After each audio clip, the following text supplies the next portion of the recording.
ਲੈਣ ਵਾਲੇ ਖਿਡਾਰੀਆਂ ਨੂੰ theyoung.org ਤੇ ਆਨਲਾਈਨ ਰਜਿਸਟ੍ਰੇਸ਼ਨ ਕਰਨੀ ਲਾਜ਼ਮੀ ਹੈ। ਰਜਿਸਟ੍ਰੇਸ਼ਨ ਡੈਡਲਾਈਨ 30 ਜੂਨ ਦੀ ਹੈ। ਸਰਬੱਤ ਸੰਗਤਾਂ ਦੇ ਚਰਨਾਂ ਵਿੱਚ ਬੇਨਤੀ ਹੈ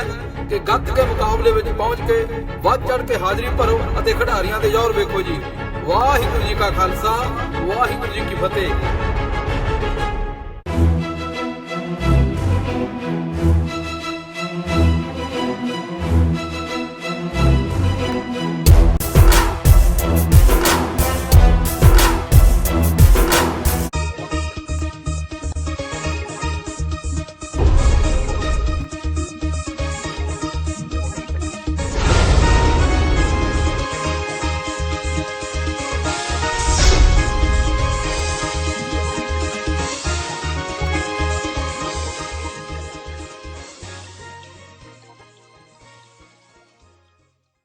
ਵਾਹਿਗੁਰੂ ਜੀ ਕਾ ਖਾਲਸਾ, ਵਾਹਿਗੁਰੂ ਜੀ ਕੀ ਫਤਿਹ। TV84 ਦੇ ਸਾਰੇ ਦਰਸ਼ਕ ਤੇ ਸਰੋਤੇ ਜਿਹੜੇ ਇਸ ਵਕਤ ਸਾਡੇ ਨਾਲ ਨਾਰਥ ਅਮਰੀਕਾ 'ਚੋਂ ਜੁੜੇ ਹੋਏ ਆ ਜਾਂ ਫਿਰ ਸੋਸ਼ਲ ਮੀਡੀਆ ਰਾਹੀਂ ਦੁਨੀਆ ਭਰ ਦੇ ਵਿੱਚ ਸਾਨੂੰ ਦੇਖ ਰਹੇ ਆ, ਉਹਨਾਂ ਸਾਰਿਆਂ ਦਾ ਮੈਂ ਅਮਰਵੀਰ ਸਿੰਘ ਅੱਜ ਇਸ ਪ੍ਰੋਗਰਾਮ ਦੇ ਵਿੱਚ ਤਹਿ ਦਿਲੋਂ ਸਵਾਗਤ ਕਰਦਾ। ਵਿਊਅਰਸ, ਅਸੀਂ ਹਮੇਸ਼ਾ ਇਸ ਪ੍ਰੋਗਰਾਮ ਦੇ ਵਿੱਚ ਵੀ ਤੇ ਅਦਰਵਾਈਜ਼ ਵੀ ਜਦੋਂ ਕੌਮੀ ਨੁਕਤਾ ਨਿਗਾਹ ਤੋਂ ਦੇਖਦੇ ਹਾਂ ਤਾਂ ਇਹ ਗੱਲ ਸਿੱਖ ਆਗੂਆਂ ਵੱਲੋਂ ਆਮ ਤੌਰ 'ਤੇ ਕੀਤੀ ਜਾਂਦੀ ਹੈ ਕਿ ਭਾਰਤ ਦੇ ਵਿੱਚ ਇਸ ਵਕਤ ਜਿਸ ਹਿਸਾਬ ਨਾਲ ਹਿੰਦੂਤਵਾ ਦਾ ਜਿਹੜਾ ਦਮਨ ਚੱਕਰ ਹੈ ਉਹ ਚੱਲ ਰਿਹਾ, ਉਸ ਦੇ ਥੱਲੇ ਇੱਕ ਵੱਡੀ ਜਿਹੜੀ ਸੂਖਮ ਜਿਹੜਾ ਹਮਲਾ ਹੈ ਸਿੱਖੀ ਦੇ ਉੱਤੇ, ਸਿੱਖ ਸਿਧਾਂਤਾਂ ਦੇ ਉੱਤੇ, ਸਿੱਖ ਆਈਡੀਓਲੋਜੀ ਦੇ, ਸਿੱਖ ਵਿਚਾਰਧਾਰਾ ਦੇ ਉੱਤੇ ਉਹ ਪੜ੍ਹਾਈ ਦੇ ਮਾਧਿਅਮ ਰਾਹੀਂ ਕੀਤਾ ਜਾਂਦਾ ਹੈ, ਕਿਤਾਬਾਂ ਦੇ ਮਾਧਿਅਮ ਰਾਹੀਂ ਕੀਤਾ ਜਾਂਦਾ ਹੈ ਅਤੇ ਜਿਹੜਾ ਇਤਿਹਾਸ ਹੈ ਉਹਨੂੰ ਤੋੜ ਮਰੋੜ ਕੇ ਪੇਸ਼ ਕੀਤਾ ਜਾਂਦਾ ਹੈ ਜਾਂ ਉਹਦਾ ਜਿਹੜਾ ਨੈਰੇਟਿਵ ਆ ਜਿਸ ਐਂਗਲ ਤੋਂ ਜਾਂ ਜਿਸ ਨੁਕਤਾ ਨਿਗਾਹ ਤੋਂ ਜਿਹੜਾ ਇਤਿਹਾਸ ਹੈ ਉਹ ਪੇਸ਼ ਕੀਤਾ ਜਾਂਦਾ ਹੈ ਉਹਨੂੰ ਹੀ ਚੇਂਜ ਕਰਨ ਦੀ ਜਿਹੜੀ ਕੋਸ਼ਿਸ਼ ਹੈ ਉਹ ਕੀਤੀ ਜਾ ਰਹੀ ਹੈ। ਇੱਦਾਂ ਦੀਆਂ ਜਿਹੜੀਆਂ ਉਦਾਹਰਨਾਂ ਨੇ ਪਿਛਲੇ ਸਮੇਂ ਦੇ ਵਿੱਚ ਉਹ ਸਾਡੇ ਸਾਹਮਣੇ ਆਈਆਂ ਵੀ ਨੇ, ਉਹ ਭਾਵੇਂ ਪੰਜਾਬੀ ਜਾਂ ਪੰਜਾਬ ਯੂਨੀਵਰਸਿਟੀ ਦੇ ਵਿੱਚ ਜਿਹੜਾ ਇਤਿਹਾਸਕ ਸਰੋਤ ਨੇ ਉਹਨਾਂ ਨੂੰ ਸੁੱਟਣ ਦੀ ਲਾਈਨ ਹੋਵੇ,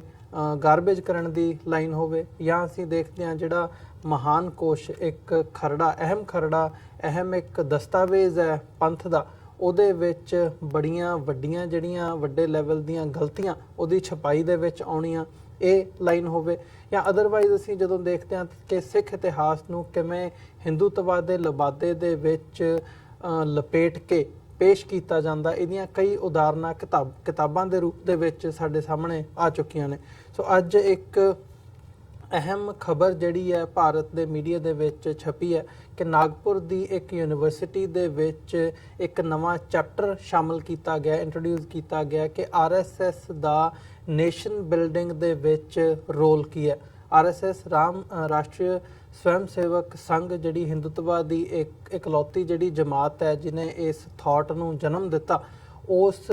ਥਾਟ ਦੀ ਜਾਂ ਉਸ ਜਥੇਬੰਦੀ ਦੀ ਨੇਸ਼ਨ ਬਿਲਡਿੰਗ ਭਾਰਤ ਨੂੰ ਕੀ ਦੇਣਾ ਹੈ, ਇਸ ਦੇ ਮੁਤਲਕ ਜਿਹੜਾ ਹੈ ਇੱਕ ਚੈਪਟਰ ਜਿਹੜਾ ਉਹ ਨਾਗਪੁਰ ਦੀ ਯੂਨੀਵਰਸਿਟੀ ਦੇ ਵਿੱਚ ਉਹ ਇੰਟਰੋਡਿਊਸ ਕੀਤਾ ਗਿਆ। ਸੋ ਅਸੀਂ ਇਹ ਦੇਖ ਰਹੇ ਹਾਂ ਵੀ ਹੁਣੇ ਸੂਖਮ ਤਰੀਕਿਆਂ ਦੇ ਨਾਲ ਨਾ ਹੋ ਕੇ ਜਿਹੜੀ ਐਜੂਕੇਸ਼ਨ ਪਾਲਿਸੀ ਹੈ ਭਾਰਤ ਦੀ, ਉਹਦੇ ਵਿੱਚ ਵੀ ਜਿਹੜੀ ਇਹਦੀ ਇੰਟਰੋਡਕਸ਼ਨ ਹੈ ਉਹ ਹੋ ਚੁੱਕੀ ਹੈ। ਸੋ ਇਹ ਲਾਈਨ ਕੀ ਹੈ, ਕਿਸ ਹੱਦ ਤੱਕ ਇਹ ਘੱਟ ਗਿਣਤੀਆਂ ਤੇ ਖਾਸ ਤੌਰ ਤੇ ਸਿੱਖ ਫਲਸਫੇ ਦੀ ਜਦੋਂ ਅਸੀਂ ਗੱਲ ਕਰਦੇ ਹਾਂ ਉਹਨੂੰ ਨਿਸ਼ਾਨਾ ਬਣਾ ਰਹੀ ਹੈ, ਤੇ ਇਹਦੀ ਪਿਛੋਕੜ ਬਾਰੇ ਵੀ ਤੇ ਅੱਜ ਦੇ ਹਾਲਾਤਾਂ ਬਾਰੇ ਵੀ ਅਸੀਂ ਗੱਲਬਾਤ ਕਰਾਂਗੇ। ਇਹ ਸਾਰੀ ਵਿਚਾਰ ਚਰਚਾ ਦੇ ਲਈ ਅੱਜ ਸਾਡੇ ਨਾਲ ਪੰਜਾਬ ਤੋਂ, ਅੰਮ੍ਰਿਤਸਰ ਤੋਂ ਦਲ ਖਾਲਸਾ ਦੇ ਆਗੂ ਸਰਦਾਰ ਸਰਬਜੀਤ ਸਿੰਘ ਘੁਮਾਣ ਸਾਡੇ ਨਾਲ ਫੋਨ ਲਾਈਨ ਤੇ ਬਣੇ ਨੇ। ਆਓ ਉਹਨਾਂ ਨਾਲ ਮਿਲ ਕੇ ਅੱਜ ਅਸੀਂ ਇਸ ਵਿਚਾਰ ਚਰਚਾ ਦੀ ਸ਼ੁਰੂਆਤ ਕਰਦੇ ਹਾਂ।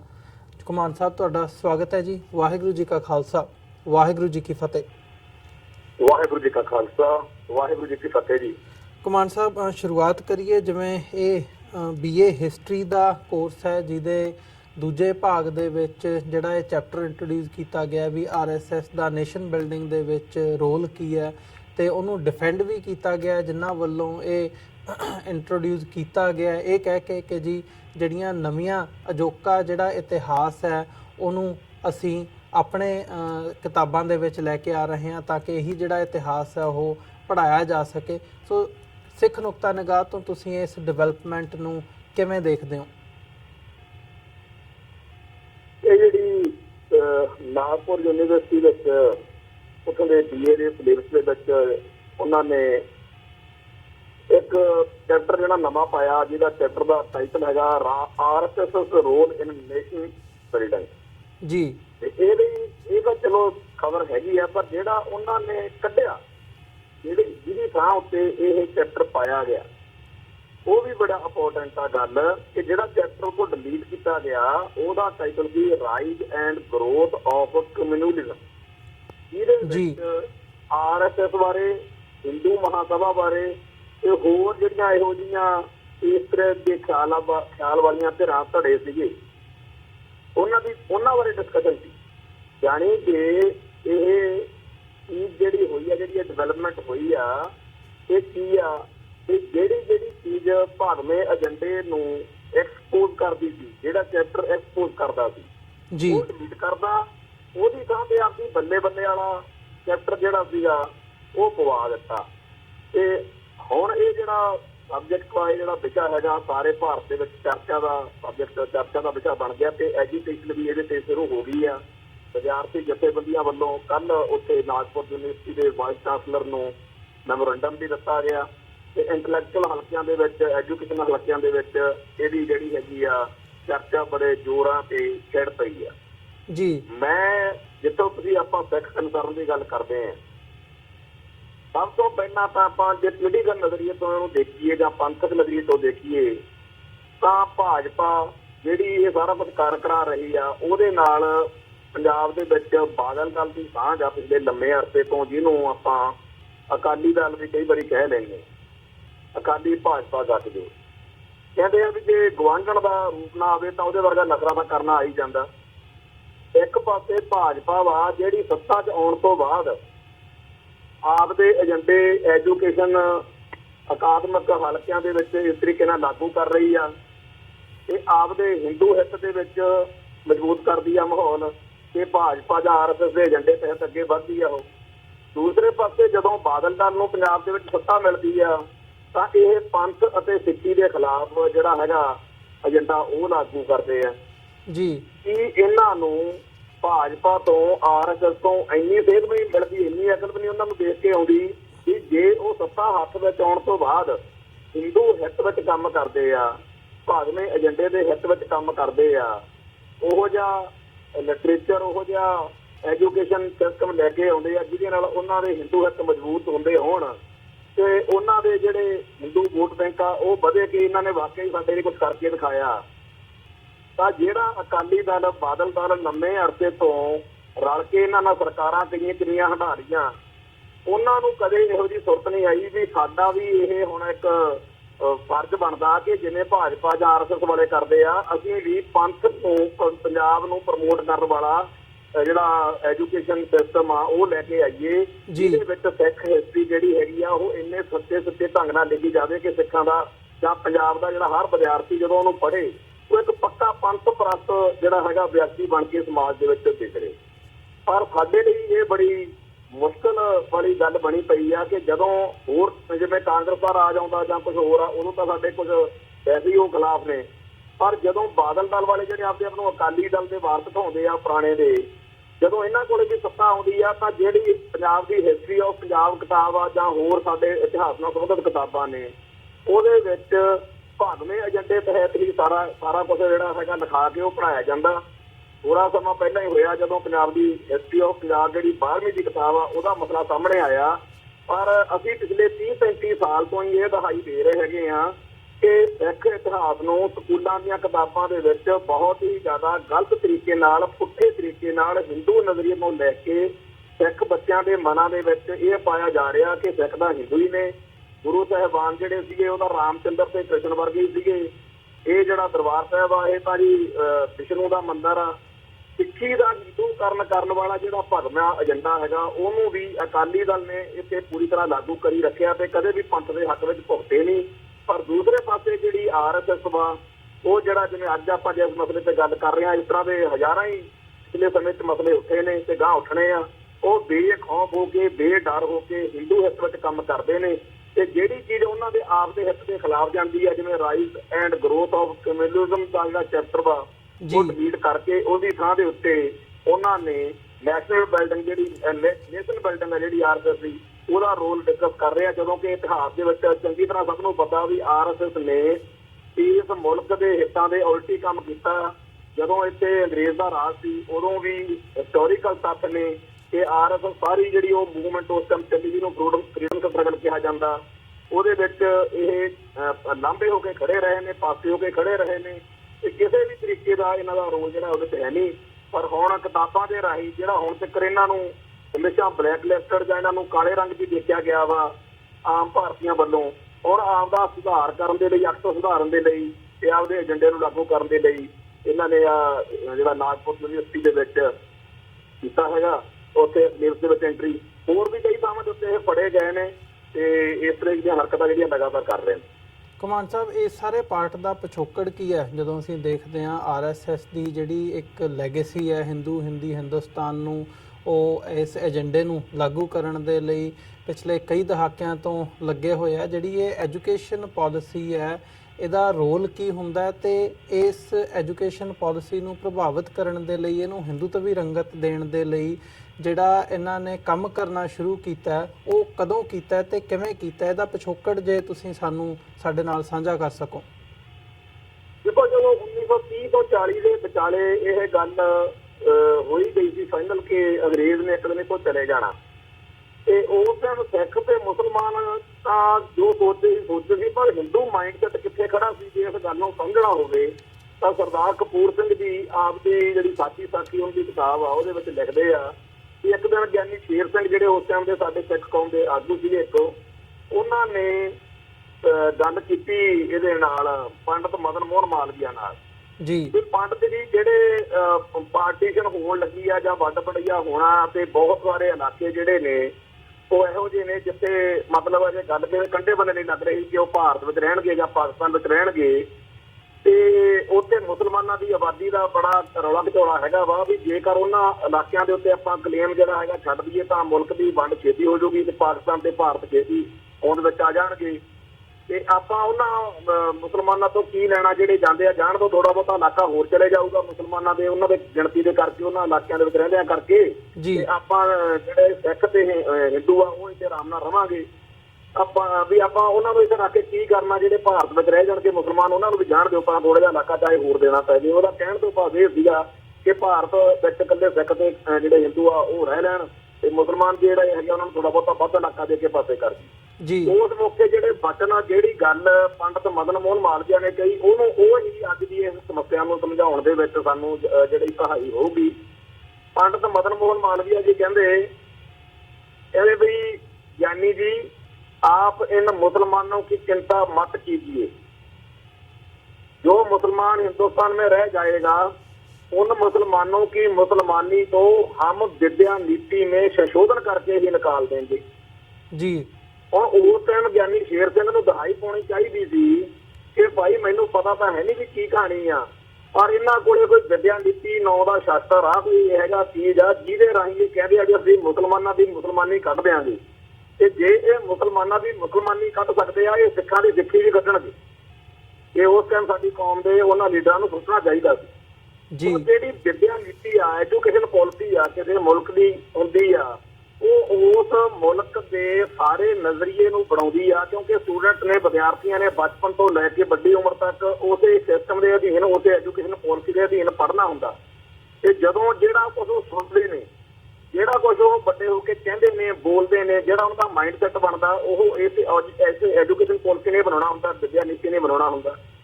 ਸੋ ਭਾਰਤ ਨੇ ਜਿਹੜੀ ਵਿਦਿਆ ਨੀਤੀ ਬਣਾਈ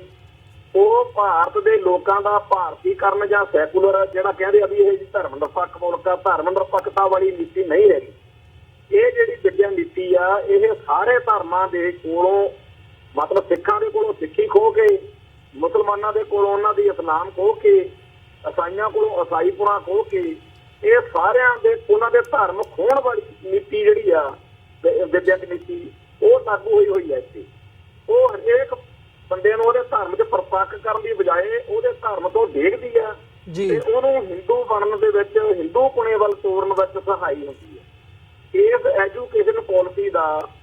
ਸਾਡੇ ਸਿੱਖ ਸਮਾਜ ਦੇ ਉੱਤੇ ਵੀ ਬਹੁਤ ਭਿਆਨਕ ਅਸਰ ਪਿਆ ਹੋਇਆ ਵਾ, ਜਿਹਦੀ ਕਰਕੇ ਇਸ ਟਾਈਮ ਜਿਹੜੇ ਸ਼ਹਿਰਾਂ ਦੇ ਵਿੱਚ ਖਾਸ ਤੌਰ ਤੇ ਸ਼ਹਿਰੀ ਸਿੱਖ ਨੇ ਜਾਂ ਪੇਂਡੂ ਸਮਾਜ ਦੇ ਵਿੱਚ ਵੀ ਹੁਣ ਬਹੁਤ ਉਹਦਾ ਅਸਰ ਦਿਨੋਂ ਦਿਨ, ਕਿਉਂਕਿ ਮਾਡਰਨ ਸਕੂਲ ਆ ਗਏ ਨੇ। NCERT CBSE ਤੇ ਹੋਰ ਜਿਹੜੇ ਐਜੂਕੇਸ਼ਨ ਆਡਾ ਡਿਪਾਰਟਮੈਂਟ ਨੇ, ਸਿਸਟਮ ਨੇ, ਉਹਨਾਂ ਦੇ ਰਾਹੀਂ ਸਾਡੇ ਸਿੱਖ ਬੱਚਿਆਂ ਦਾ ਵੀ ਭਗਵਾਂਕਰਨ, ਹਿੰਦੂਕਰਨ ਇੰਨੇ ਸੌਖੇ ਤਰੀਕੇ ਨਾਲ ਹੋ ਗਿਆ ਆ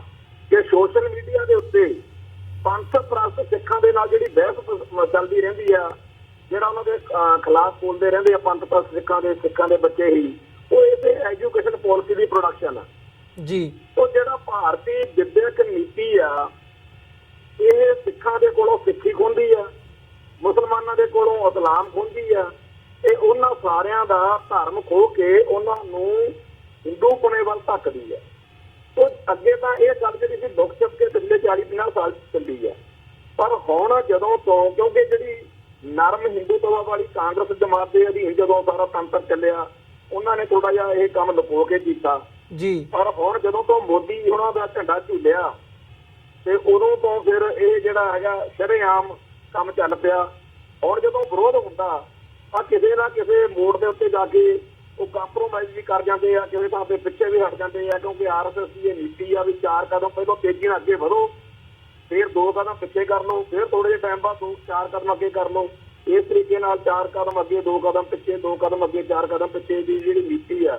ਉਹਦੇ ਤਹਿਤ ਕਦੇ-ਕਦੇ ਉਹ ਪਿੱਛੇ ਹਟ ਜਾਂਦੇ ਆ, ਕਿਉਂਕਿ ਅਜੇ ਉਹਨਾਂ ਦੇ ਕੋਲੇ ਕਈ ਪੱਖ ਨੇ ਜਿੱਥੇ ਜਾ ਕੇ ਉਹ ਕੰਪਰੋਮਾਈਜ਼ ਕਰ ਜਾਂਦੇ ਨੇ। ਪਰ ਜਦੋਂ ਅਡਵਾਨੀ ਹੋਣੀ ਸੀ, ਉਦੋਂ ਜਿਹੜੇ ਸੀਗੇ ਮੋਦੀ ਵਰਗੇ ਲੋਕ ਉਹ ਕਹਿ ਰਹੇ ਸੀ ਸਾਡੇ ਹੱਥ ਸੱਤਾ ਦਿਓ, ਅਸੀਂ ਕਰਕੇ ਦਿਖਾਵਾਂਗੇ ਕੁਝ, ਇਹਨਾਂ ਤੋਂ ਕੀ ਹੋਣਾ ਜੀ। ਤੋਂ ਹਿੰਦੂ ਰਾਸ਼ਟਰਵਾਦੀਆਂ ਨੇ ਉਦੋਂ ਅਡਵਾਨੀ ਹੋਣੀ ਪਾਸੇ ਕਰਕੇ ਮੋਦੀ ਲੈ ਆਂਦਾ। ਹੁਣ ਜਦੋਂ ਮੋਦੀ ਬੈਠਾ ਤਾਂ ਉਸ ਟਾਈਮ ਇੱਕ ਤਰੀਕੇ ਨਾਲ ਜਿਹੜਾ ਆਦਿੱਤਿਆਨਾਥ ਯੋਗੀ ਵਰਗੇ ਲੋਕ ਨੇ, ਸਾਧਵੀ ਪ੍ਰਗਿਆ ਵਰਗੇ ਲੋਕ ਨੇ, ਹਿੰਦੂ ਕੱਟੜਵਾਦੀਆਂ ਨੂੰ ਉਹ ਸੁਨੇਹਾ ਦੇ ਰਹੇ ਨੇ ਕਿ ਮੋਦੀ ਤੋਂ ਕੁਝ ਨਹੀਂ ਹੋਣਾ ਹੈਗਾ, ਇਹ ਤਾਂ ਪਿੱਛੇ ਬੈਕ ਮਾਰ ਜਾਂਦਾ ਹੈਗਾ, ਸਾਨੂੰ ਮੌਕਾ ਦਿਓ। ਤੋਂ ਆਉਣ ਵਾਲੇ ਸਮੇਂ ਦੇ ਵਿੱਚ ਹੋਰ ਜ਼ਿਆਦਾ ਕੱਟੜਵਾਦੀ ਸਰੂਪ ਜਿਹੜਾ ਹੈਗਾ ਉਹ ਇਸ ਮੁਲਕ ਦੇ ਵਿੱਚ ਹਿੰਦੂਤਵ ਦਾ ਸਾਨੂੰ ਦੇਖਣ ਨੂੰ ਮਿਲੂਗਾ। ਤੇ ਜਿਹੜੇ ਐਜੂਕੇਸ਼ਨ ਪਾਲਿਸੀ ਦੇ ਰਾਹੀਂ ਉਹਨਾਂ ਨੇ ਬਹੁਤ ਸਾਰੇ ਇਹੋ ਜਿਹੇ ਮੁਸਲਮਾਨ ਤਿਆਰ ਕਰ ਲਏ ਨੇ, ਬਹੁਤ ਸਾਰੇ ਇਹੋ ਜਿਹੇ ਹਿੰਦੂ ਸਿੱਖ ਤਿਆਰ ਕਰ ਲਏ ਨੇ, ਜਿਹੜੇ ਕਿ ਸਿੱਖ ਹੋਣ ਦੇ ਬਾਵਜੂਦ ਸਿੱਖ ਹਿੱਤਾਂ ਦੇ ਖਿਲਾਫ ਭੁਗਤਣਗੇ ਤੇ ਬੋਲਣਗੇ, ਤੇ ਜਿਹੜੇ ਮੁਸਲਮਾਨ ਹੋਣ ਦੇ ਬਾਵਜੂਦ ਮੁਸਲਮਾਨ ਹਿੱਤਾਂ ਦੇ ਖਿਲਾਫ ਬੋਲਣਗੇ। ਐਜੂਕੇਸ਼ਨ ਪਾਲਿਸੀ ਨੇ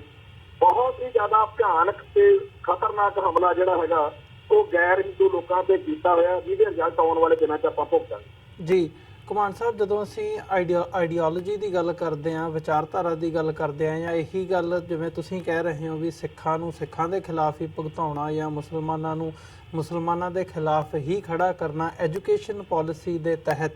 ਸੋ ਐਜੂਕੇਸ਼ਨ ਪਾਲਿਸੀ ਦੇ ਵਿੱਚ ਅਜਿਹੇ ਕਿਹੜੇ ਹੱਥਕੰਡੇ ਨੇ, ਅਜਿਹੇ ਕਿਹੜੇ ਟੈਕਟਿਕਸ ਨੇ ਜਿਨ੍ਹਾਂ ਦੀ ਵਰਤੋਂ ਕਰਕੇ ਜਾਂ ਜਿਨ੍ਹਾਂ ਦੇ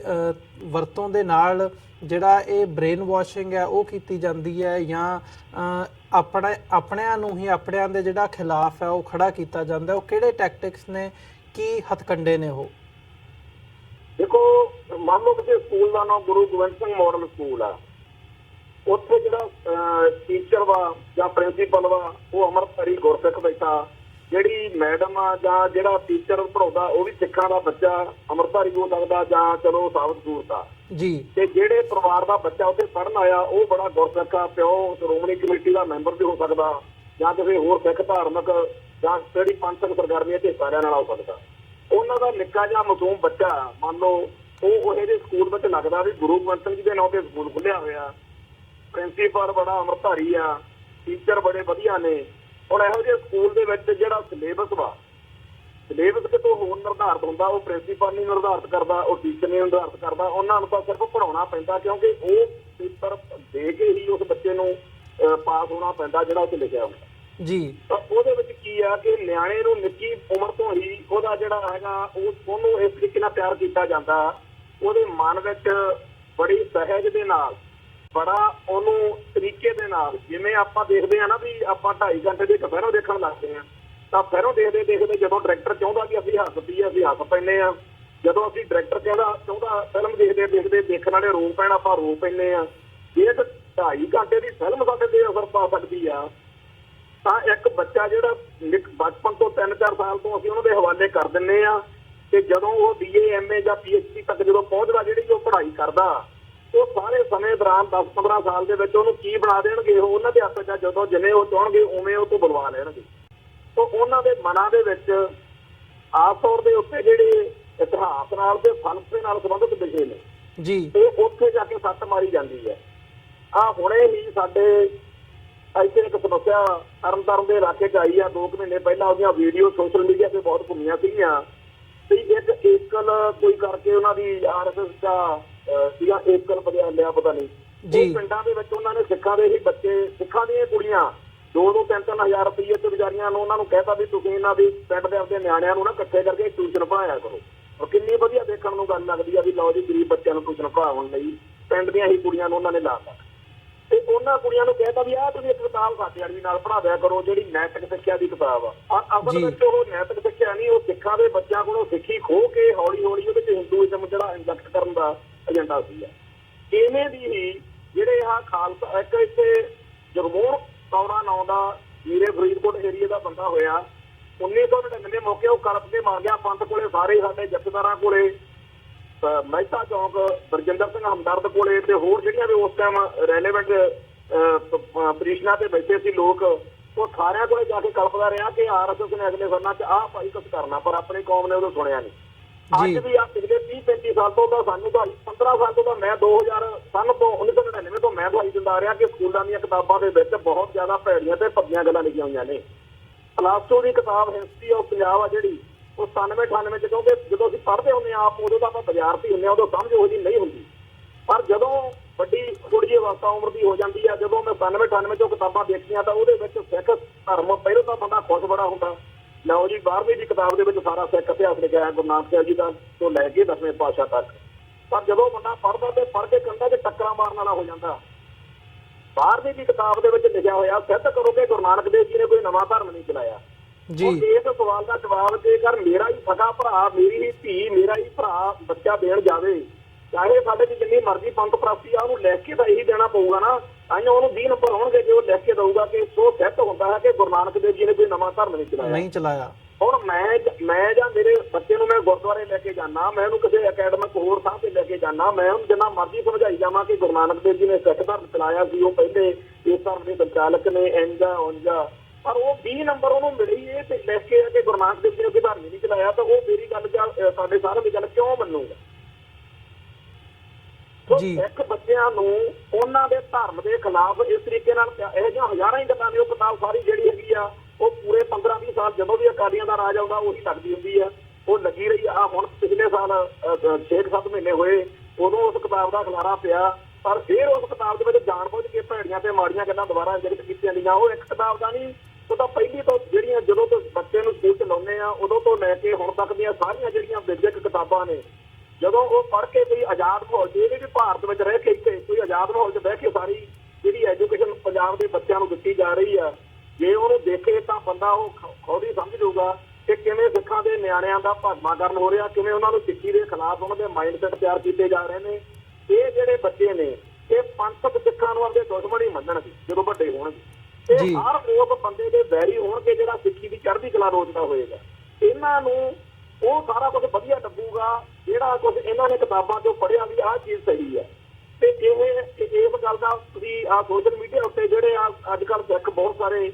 ਦੇਖਦੇ ਆ, ਜਿਹੜੇ ਪੰਥ ਪ੍ਰਾਪਤ ਸਿੱਖਾਂ ਨਾਲ ਬਹਿਸਦੇ ਰਹਿੰਦੇ ਆ, ਲੜਦੇ ਰਹਿੰਦੇ ਨੇ, ਇਹ ਉਸੇ ਸਕੂਲ ਦੇ ਪੈਦਾ ਕੀਤੇ ਹੋਏ ਨੇ ਜਿਹੜਾ ਭਰਵੇਂ ਏਜੰਡੇ ਵਾਲਾ ਦਾ ਸਕੂਲ ਆ। ਸੋ ਇਹ ਸਕੂਲ ਆਫ ਥਾਟ ਆ ਜਿਹੜਾ ਇਹ ਸਿੱਖੀ ਲਈ ਬਹੁਤ ਜ਼ਿਆਦਾ ਘਾਤਕ ਆ। ਸਿੱਖ ਨਿਆਣਿਆਂ ਨੂੰ ਅਸੀਂ ਆਪ ਉੱਤੇ ਛੱਡ ਕੇ ਆਉਂਦੇ ਆ, ਅਸੀਂ ਉਹਨਾਂ ਨੂੰ ਆਪਦੇ ਧਰਮ ਦੇ ਦੁਸ਼ਮਣ ਵਜੋਂ ਤਿਆਰ ਕਰ ਰਹੇ ਆ। ਇਹਨਾਂ ਵਿੱਚੋਂ ਜਿਹੜੇ ਹੈਗੇ ਆ, ਪਹਿਲਾਂ ਤਾਂ ਆਪਾਂ ਪਿੱਟਦੇ ਸੀਗੇ ਕਿ KPS ਗੱਲ ਨੇ ਆਹ ਕਰਤਾ ਤੇ ਬਾਦਲ ਨੇ ਆਹ ਨੁਕਸਾਨ ਕਰਤਾ। ਹੁਣ ਆਉਣ ਵਾਲੇ ਸਮੇਂ ਦੇ ਵਿੱਚ ਹਰੇਕ ਘਰ ਦੇ ਵਿੱਚ ਜਿਹੜਾ ਇਸ ਐਜੂਕੇਸ਼ਨ ਪਾਲਿਸੀ ਦੇ ਰਾਹੀਂ ਬੱਚਾ ਪੜ੍ਹ ਰਿਹਾ, ਚਾਹੇ ਉਹ ਮੇਰੇ ਪੁੱਤ ਦੀ ਆ ਚਾਹੇ ਕਿਸੇ ਹੋਰ ਦੇ ਆ, ਪੰਜਾਬ ਦੇ ਵਿੱਚ ਪੜ੍ਹ ਰਹੇ ਸਾਰੇ ਜਿਹੜੇ ਸਿੱਖ ਬੱਚੇ ਨੇ ਉਹ KPS ਗੱਲ ਤੇ ਪ੍ਰਕਾਸ਼ ਸਿੰਘ ਬਾਦਲ ਵਰਗੇ ਬਣਨਗੇ ਜਿਹੜੇ ਹਮੇਸ਼ਾ ਸਿੱਖੀ ਅਤੇ ਸਿੱਖਾਂ ਦੇ ਉਲਟ ਭੁਗਤਿਆ ਕਰਨਗੇ। ਜੀ ਬਿਲਕੁਲ। ਘੁਮਾਣ ਸਾਹਿਬ, ਜਿਵੇਂ ਇਸ ਸਾਰੇ ਪਾਰਟ ਨੂੰ ਅਸੀਂ ਦੇਖਦੇ ਹਾਂ, ਸਮਾਂ ਸਾਡੇ ਕੋਲ ਜ਼ਿਆਦਾ ਨਹੀਂ ਹੈਗਾ, ਪਰ ਅਖੀਰਲੇ 2 ਮਿੰਟਾਂ ਦੇ ਵਿੱਚ ਮੈਂ ਜ਼ਰੂਰ ਚਾਹੂੰਗਾ ਕਿ ਇਹ ਜਿਹੜੀ ਸਮੱਸਿਆ ਇਸ ਵਕਤ ਬੜੇ ਵੱਡੇ ਲੈਵਲ 'ਤੇ ਸਿੱਖ ਕੌਮ ਦੇ ਸਾਹਮਣੇ ਖੜੀ ਹੈ, ਇਹਦਾ ਹੱਲ ਤੁਸੀਂ ਕਿਵੇਂ ਦੇਖਦੇ ਹੋ? ਉਸ ਬਾਬਤ ਵੀ ਜ਼ਰੂਰ ਅਖੀਰਲੇ 2 ਮਿੰਟਾਂ ਦੇ ਵਿੱਚ ਤੁਸੀਂ ਆਪਣੇ ਵਿਚਾਰ ਸਾਂਝੇ ਕਰੋ। ਹੱਲ ਤਾਂ ਇਹ ਸੀ ਕਿ ਜਦੋਂ ਆਪਾਂ ਸ਼੍ਰੋਮਣੀ ਗੁਰਦੁਆਰਾ ਪ੍ਰਬੰਧਕ ਕਮੇਟੀ ਬਣਾਈ ਆ, ਉਹਨਾਂ ਦਿਨਾਂ ਦੇ ਵਿੱਚ ਹੀ RSS ਬਣੀ ਆ ਜੀ, ਜਿੰਨਾ ਇਤਿਹਾਸ 100 ਸਾਲ ਦਾ 200 ਸਾਲ ਦਾ ਉਹਦਾ ਉਹਨਾਂ ਹੀ ਆਪਣਾ ਸ਼੍ਰੋਮਣੀ ਕਮੇਟੀ ਦਾ ਤਾਂ ਲਿਖਤੀ ਤੌਰ ਤੇ ਕਾਨੂੰਨੀ ਤੌਰ ਤੇ ਫਰਜ਼ ਬਣਿਆ ਹੋਇਆ ਵਾ ਵੀ ਸਿੱਖੀ ਦੀ ਚੜ੍ਹਦੀ ਕਲਾ ਜਾਂ ਖਾਲਸਾ ਪੰਥ ਦੀਆਂ ਸੰਸਥਾਵਾਂ ਦੀ ਸੇਵਾ ਸੰਭਾਲ, ਇਹ ਸਾਰਾ ਕੁਝ ਉਹਦਾ ਏਜੰਡਾ ਹੈ। ਕਾਨੂੰਨੀ ਤੌਰ ਤੇ ਉਹਨੂੰ ਇਹ ਹੱਕ ਮਿਲਿਆ ਹੋਇਆ। ਦੂਸਰੇ ਪਾਸੇ ਉਹਨਾਂ ਦੇ ਸਮੇਂ 'ਚ RSS ਬਣਦੀ ਆ। RSS ਕਈ ਵਾਰ ਬੈਨ ਹੋਈ, ਕਈ ਵਾਰ ਉਹਦਾ ਸਾਰਾ ਕੁਝ ਹੋਇਆ।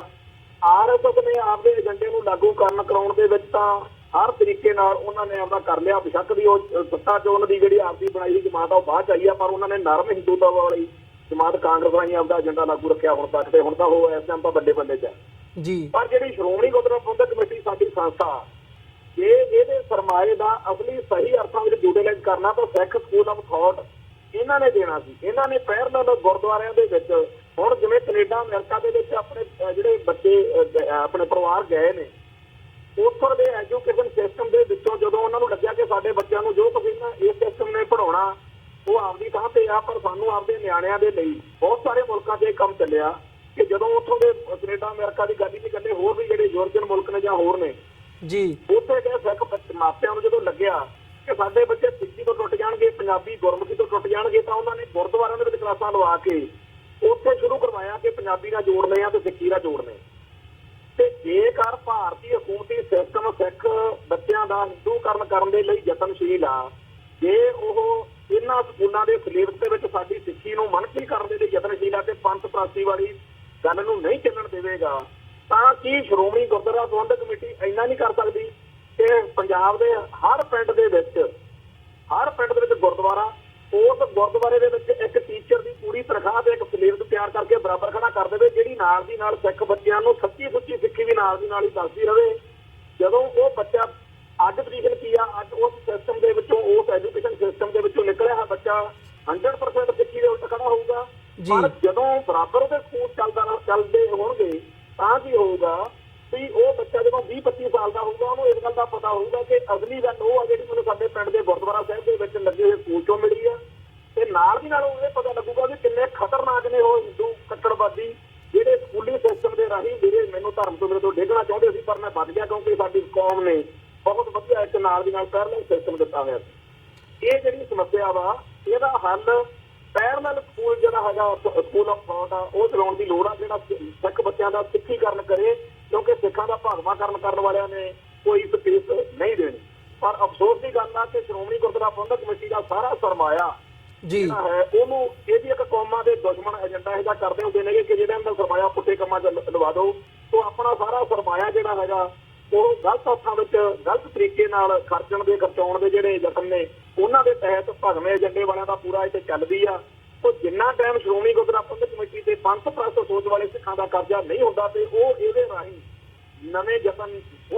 ਨਹੀਂ ਕਰਦੇ, ਉਹਨਾਂ ਟਾਈਮ ਜਿਹੜਾ ਹੈਗਾ ਸਾਡੇ ਲਈ ਬੜਾ ਔਖਾ। ਬਾਕੀ ਹੋਰ ਗੱਲਾਂ ਸਾਰੀਆਂ ਜਿਹੜੀਆਂ ਨੇਗੀਆਂ ਉਹਨਾਂ ਦਾ ਤਾਂ ਅਜੇ ਕੋਈ ਇੱਥੇ ਸਪੇਸ ਨਹੀਂ ਹੈਗਾ। ਕਈ ਬੰਦੇ ਸੋਚ ਸਕਦੇ ਆ ਕਿ ਆਪਦੇ ਇੰਡੀਪੈਂਡੈਂਟ ਸਕੂਲ ਖੋਲ ਲਓ, ਐ ਕਰ ਲਓ, ਉਹ ਕਰ ਲਓ। ਚੱਲਣ ਤਾਂ ਉਹ ਪ੍ਰਾਈਵੇਟ ਸਕੂਲਾਂ ਨੂੰ ਬਿਲਕੁਲ ਨਹੀਂ ਦਿੰਦੇ, ਉਹ ਬਹੁਤ ਦੁਖੀ ਕਰਦੇ ਆ ਤੇ ਆਪਦਾ ਏਜੰਡਾ ਉੱਤੇ ਲਾਗੂ ਕਰਕੇ ਰਹਿੰਦੇ ਨੇ।